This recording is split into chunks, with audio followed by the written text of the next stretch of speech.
what it looks like to grow to the point where you're no longer focusing on filling yourself up, but are now looking outward to fill others. Yeah.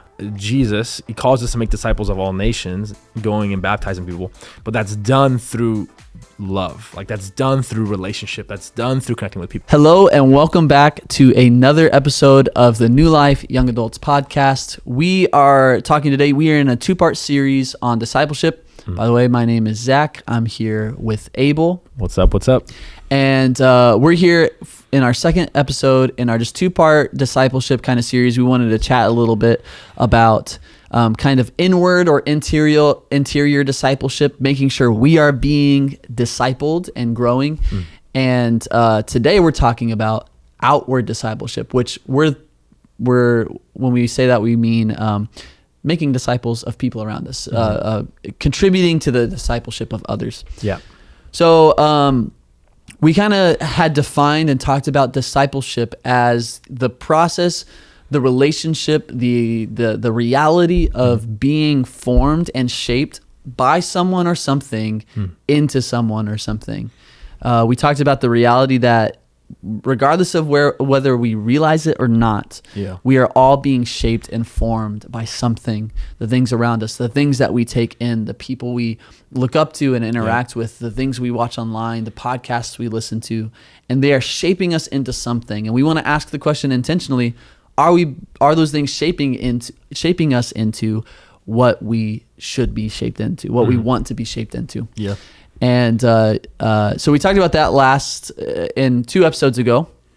And then today we're talking about what it looks like to grow to the point where you're no longer focusing on filling yourself up, but are now looking outward to fill others. Yeah. That just struck a chord in me. I don't know why, but let's explore that. I think the key, like that shift that happens as you're being discipled, right?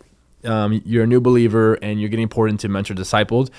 As you're growing, your discipleship should always be rooted in the question, am I becoming more loving like Christ? Is the theology that I'm taking in, are the patterns that I'm forming in my life, am I becoming more loving as Christ was? Because at the end of the day, Jesus, he calls us to make disciples of all nations, going and baptizing people, but that's done through love. Like, that's done through relationship. That's done through connecting with people. And so I think what happens, you're growing as a disciple of Jesus when it goes from inward focus only to then there's a shift that happens, that you're all of a sudden awakened to the person next to you, and you're awakened to the people around you, and you're awakened to, this isn't just for me. Like, this is for I need to go out and do this myself. I need to go out and pour into others, in healthy ways and in the ways that you should, not like burning yourself to the ground and putting your family on the back burner but doing it in a way that's healthy. But there's a shift that happens. There's a perspective of other that comes into place, that it's no longer just about you. I think there is a beauty of it at the beginning of your relationship with the Lord, where and not even just the beginning, throughout your relationship with God. Like, it starts with you and your relationship with God, right? We just talked about abiding, right? It starts with you abiding with God, but there is a shift that then happens where something clicks, the Holy Spirit moves something in your heart, in your mind, and it's no longer just about you.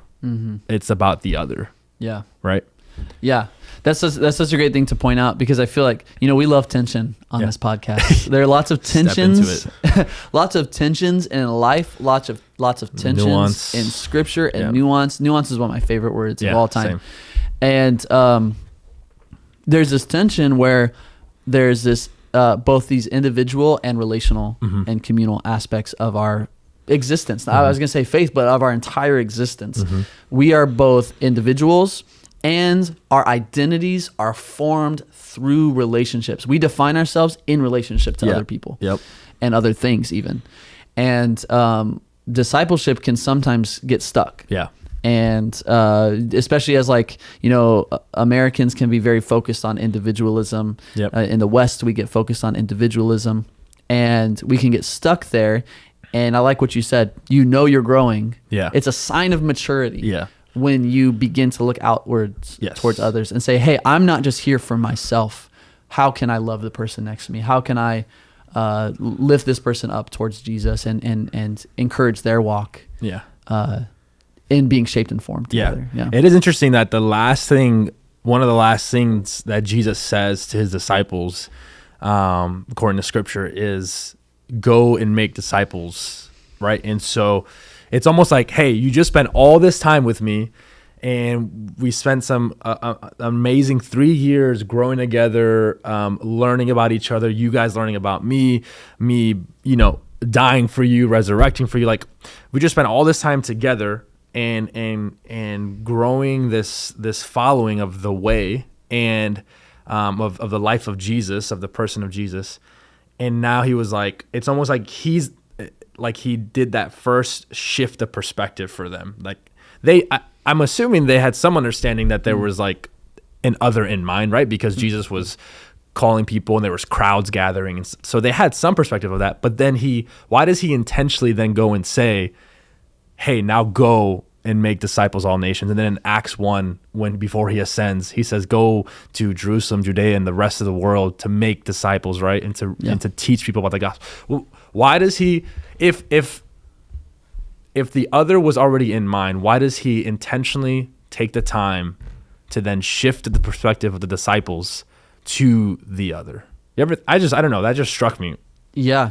I think that's super powerful. That reminds me, we are going as a church through the book of Acts in our Sunday mornings.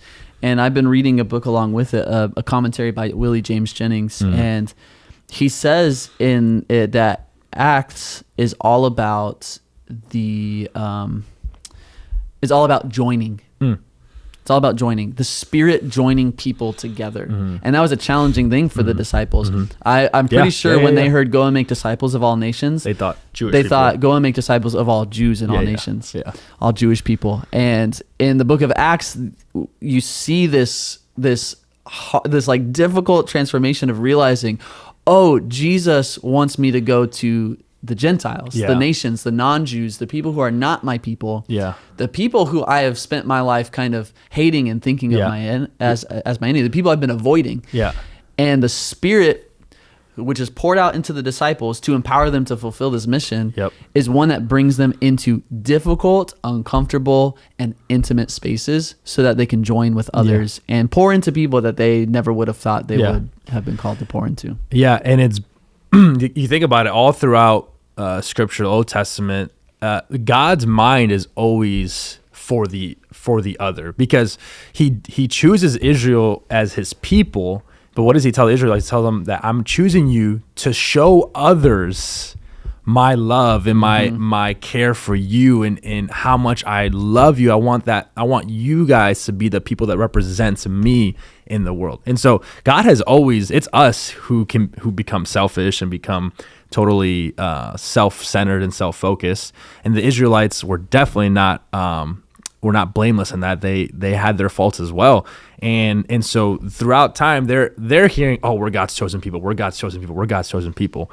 And so then that you see that bleed into the New Testament when Jesus is here, and they're looking at themselves, right? Even in stories like crossing into Samaria and going through Samaria, they didn't want to. Why? Because they were focused on themselves. And I think even in that, the story of the Israelites and the story of the Jewish people, we see how we too can remain, as they were self-focused on being the people of God, we too become then self-focused of, oh, this is my relationship. It's me and God. It's me and God. And it's like the point of transformation, the point of maturity in your walk with Jesus is when you go from inward, just being inward focused, to being others focused as well. Yeah. Yeah, it's so funny. Willie Jennings, he says about Acts, he says, almost nobody in the book of Acts is doing something that they want to do. Like they're constantly being pushed out of their comfort zone and told to do things that they would not naturally choose to do themselves. No one wants to do it. But the Spirit is breaking through those like barriers that we put up. So beautiful. That kind of like I knew that was an element of Acts, but it kind of really showed me, like, changed my view of the book of Acts. Like, the book of Acts is not just about mission. I think the thing is we use this language of mission, and of, like, you know, driving the mission forward and all that stuff. It's beautiful stuff, good stuff. But this helped me to see that is an act of intimacy. Yeah. Acts is about intimacy between people. And that's what we're called to in the church. It's not just to fulfill a mission. Well, it is to fulfill a mission, but the mission is relationship. The mission is intimacy. The mission is people. Yeah. And so, so I'm just thinking, you know, as we're talking about this, as we're talking about the shift from kind of early stages to maturity and looking outward, how do you know when that happens? You know, someone might be like, when does that take place? When does that take place for me? How do I know? I don't feel ready to, like, disciple another person or mentor another person, you know? Yeah. Oh, man, that's a good question. I don't know. First of all, I don't know when that exactly takes place. I can tell you about my experience and what I've seen, like, in other people's lives. I think that question of, like, I think it's a valid question, asking yourself, am I ready to do this? I do think that people get hung up on that question far too much. And I think if you're hung up on that question right now, that tells me one of two things. Either you are genuinely not ready, or you are, again, and this might sound harsh, but you are probably you're giving yourself too much credit. Because really what happens is you don't need to know every single verse in the Bible to be able to disciple someone.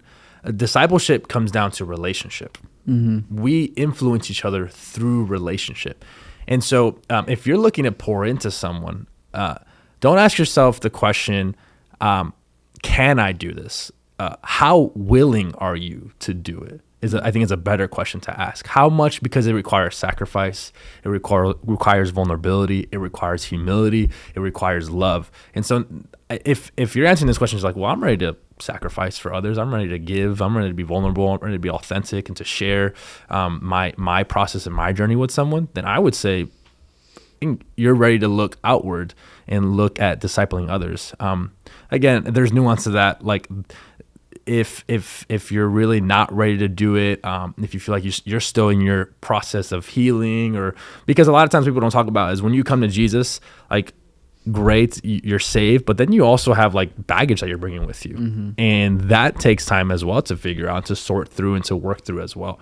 I don't think it's super wise to, if you're still in that freshly healing journey, to bring people into that, not because it couldn't serve them or minister to them, but there is something beautiful about you and the Lord figuring that out together, right? And then bringing people into the healing process of that. But all that to say is I don't know, but what I've seen is that people do get hung up on that question a lot, and they're almost, like, scared to step out into discipling others, into pouring out to others, because they think that they don't know enough.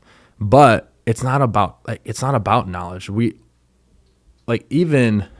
So Zach and I are maybe at our different knowledge of the word than someone who's just starting out, but professors at seminaries and that have theology degrees are at a way different level of knowledge than we are, right? And so that's relative, but are you willing to sacrifice? Are you willing to love? Are you willing to share? Are you willing to give? Those are the qualities that I'm like, if you have those qualities and you're pursuing those qualities, then I would say it sounds like you're ready to start looking outwardly instead of just inwardly. And I've met people with PhDs who don't know Jesus. Ooh. And they teach about him. And they teach theology in the Bible. They know the Bible, but they don't know Jesus. So it's really not about knowledge. Yeah. Knowledge is part of it, but knowledge is always relational as well. So, I totally agree with that. None of us have a perfect relationship with Jesus, and, like, or maybe that's not even the right words. None of us reflect a perfect life, and sometimes we feel like we have to have it all together. But really, it's that vulnerability and authenticity of a life oriented towards God that we're trying to, So even our pastors, like, sometimes we hold pastors up on a pedestal. Oh, they're so righteous, they're godly, they're wise, all these things. But man, pastors fail too. And the job of pastors is not to exemplify a perfect life. Right. Their job, part of their role is exemplifying what it looks like to pursue Jesus even in weakness and failure. Yeah. And so, obviously we pursue righteousness and wisdom, and we want to know the Bible. We want to have answers to difficult theological questions and things like that. But that's not what we are called to do perfectly. We're called to pursue Jesus, and all of those things are part of that.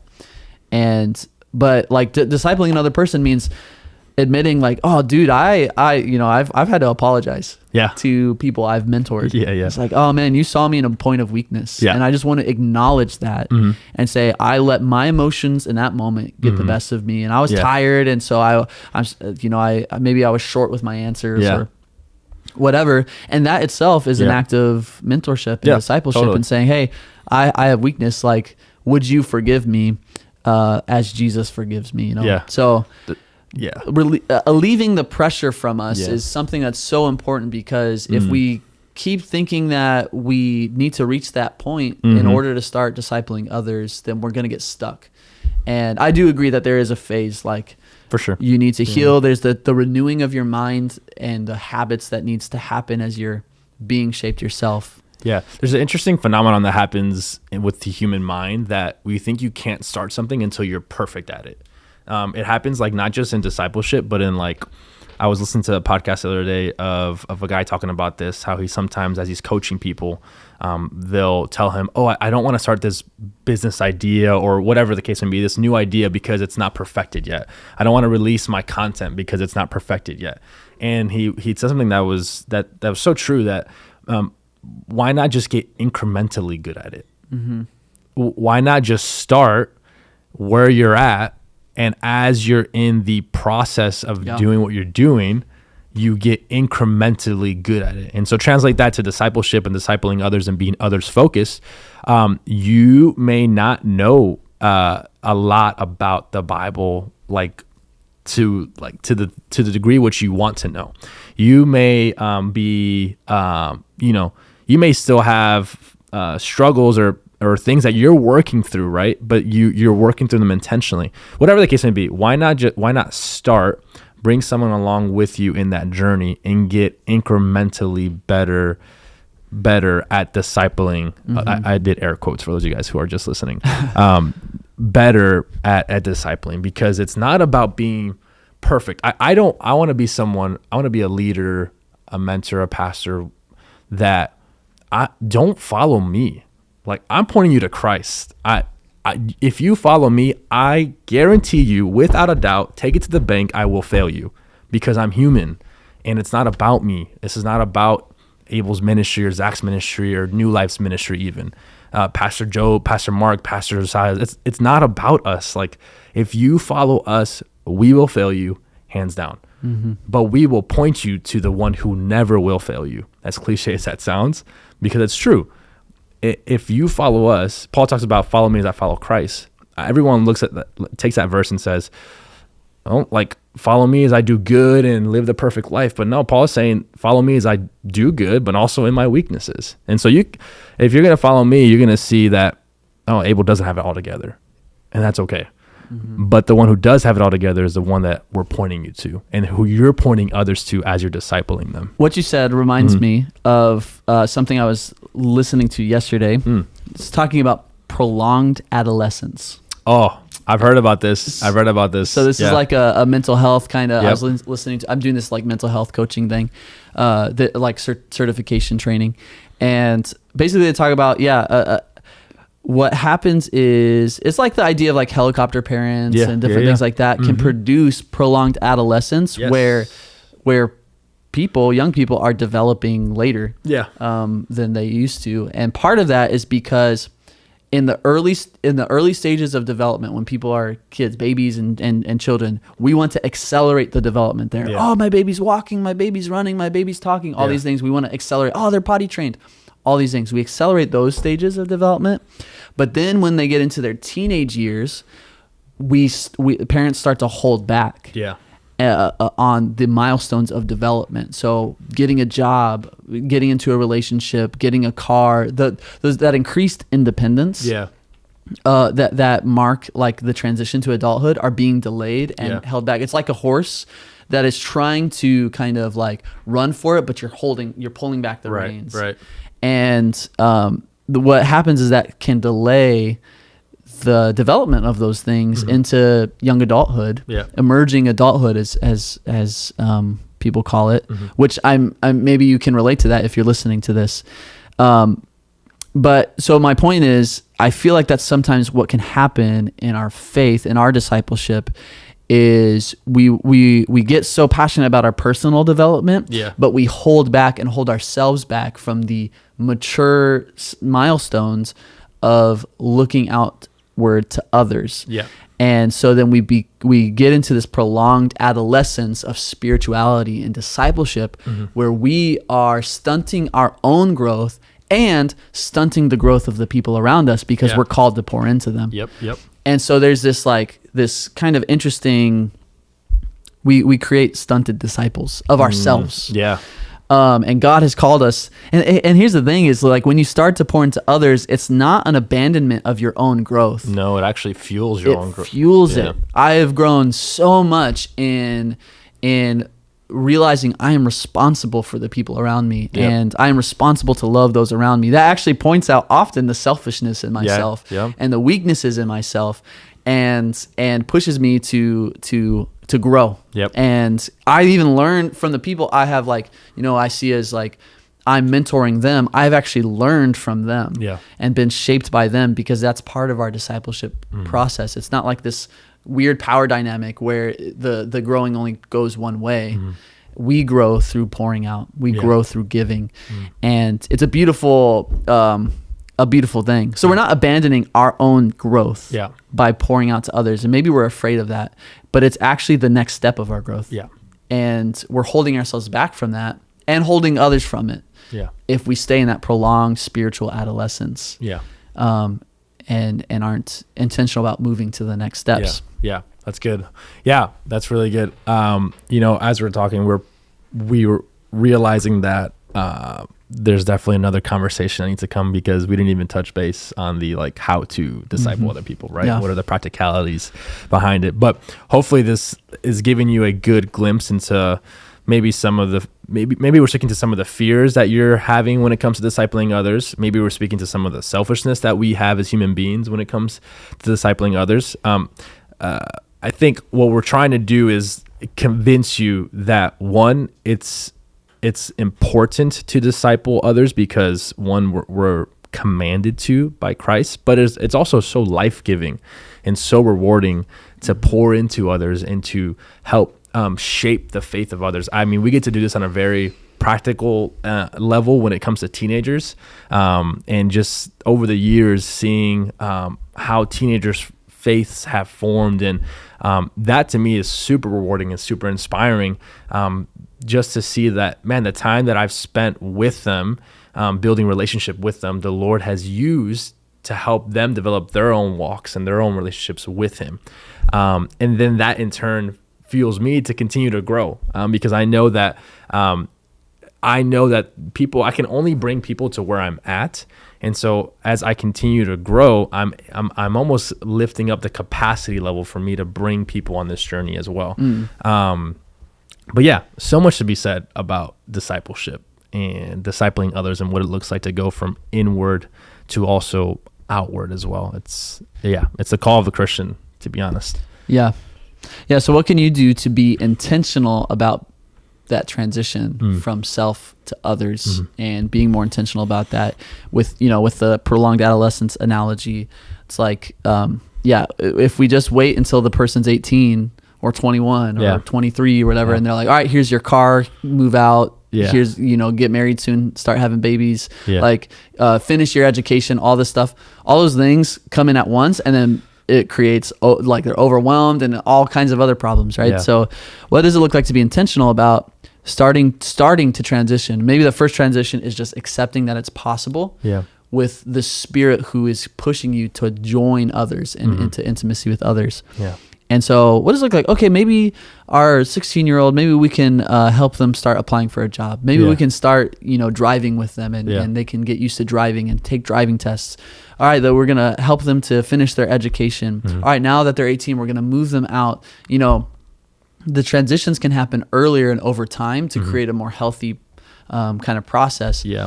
That can be what it looks like for you and your faith to begin to be intentional about it. Yeah. What does it look like in small ways to begin to look outward, even if I'm scared, even if I'm hesitant, even if I don't feel like I'm ready? Yeah. Sometimes oftentimes you're not ready until you step out and do it. That stepping out of the boat like Peter did. Yeah. How is he going to know he was going to walk on water? Right. He didn't. That's good. That's really good. Well, this is going to wrap up our outward discipleship conversation, but we definitely have a part 3 coming at you. We want to talk about the practicalities on what does it look like to disciple practically speaking? What does it look like to build a relationship practically? A lot of things that you may know already, some hopefully new things that will add value to you in your walk in as you disciple others. But we will see you next time. Hey, if you ever want to interact with us, we'd love to hear back from you. Like, comment. If you ever have any feedback, we want this to add as much value to you as it can. And so feel free to engage. We love it when we get to meet people in person and people are like, oh, like that, this episode really blessed me, or just even them saying hi. It's always great. Like, we want to engage. We are normal people, and we just want to engage in conversations and help each other grow each other and inspire each other to continue to follow Jesus well. So we will see you next time as you join us on the New Life Young Adults podcast. Peace.